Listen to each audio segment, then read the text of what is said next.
Well, since our last interview, the whole Will Smith, Chris Rock slap happened. Mm. Have you ever been nominated for an Academy Award yourself? No. Okay. Have you been to the Oscars? No. Okay. But you're in the same business, obviously. Yeah, I don't like award shows. Okay. Yeah. When you saw that slap happen, what did you think? I didn't see the slap happen. Did you watch it afterwards? I don't watch the Oscars. Okay. I've seen the pictures and everything, and I've seen some, and I've put myself at arm's distance from it because I don't like being upset. I can't stand bully shit, right? So, and to me, that was some bully shit. Yeah. You have a guy that's 6'2", probably about 220, muscular, and another guy that's probably about 5'9", probably weighs about 160 pounds. Mm-hmm. The guy on stage is a comedian. And as you know, I mean, I've been to a lot of comedy shows. When I sit in the front row, I'm going to get roasted, especially if they recognize me. Yeah. I get roasted at comedy shows all the time. It is what it is. You put yourself in that position.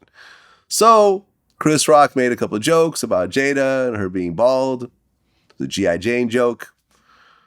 Will Smith laughed along with it initially, but then afterwards, clearly his wife wasn't happy with it. So he goes and slaps Chris Rock, sits back down and says, "Keep my wife's name out your fucking mouth."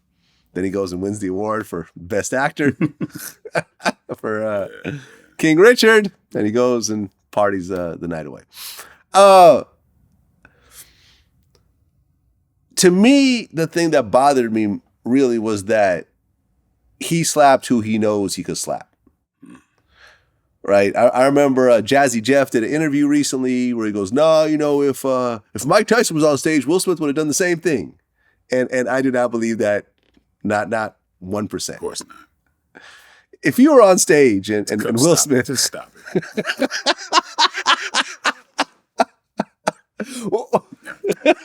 It's just not a conversation, is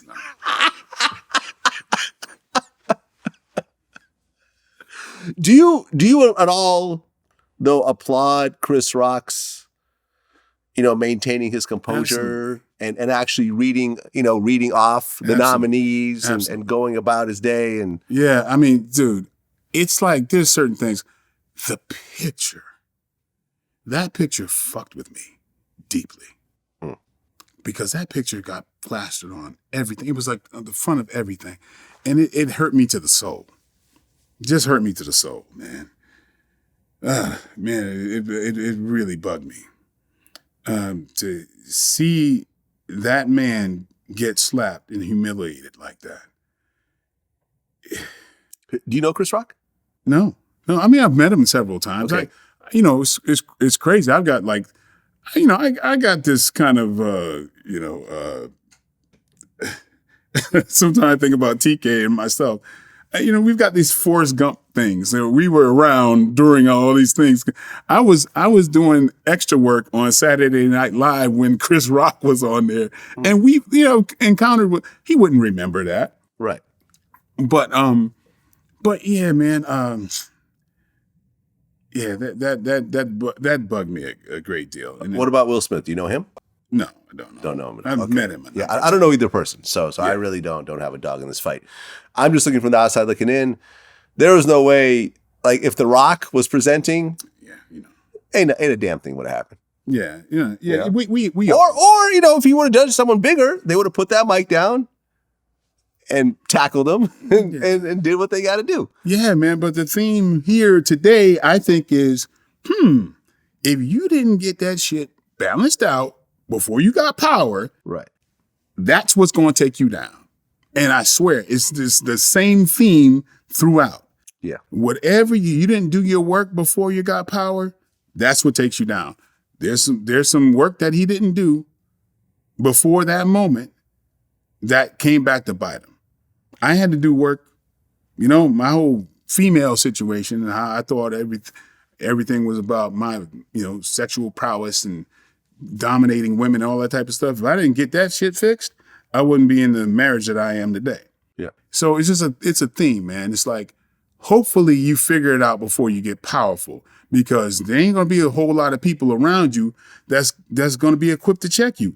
That's my mom, you know what I'm saying? Mm-hmm. And my friends who going to agree with anything I say, even if I'm like full of shit, you know? But that's what the wills and everybody's dealing with. That their world, I mean, I wasn't prepared for my world to change, and the people that supposed to keep me in check, they're drinking the Kool-Aid. You know, so I do, and I don't, you know, it's not an excuse, but I do understand the situation and the world that they start to build, where you think whatever whims you have is justified. It's a byproduct of power.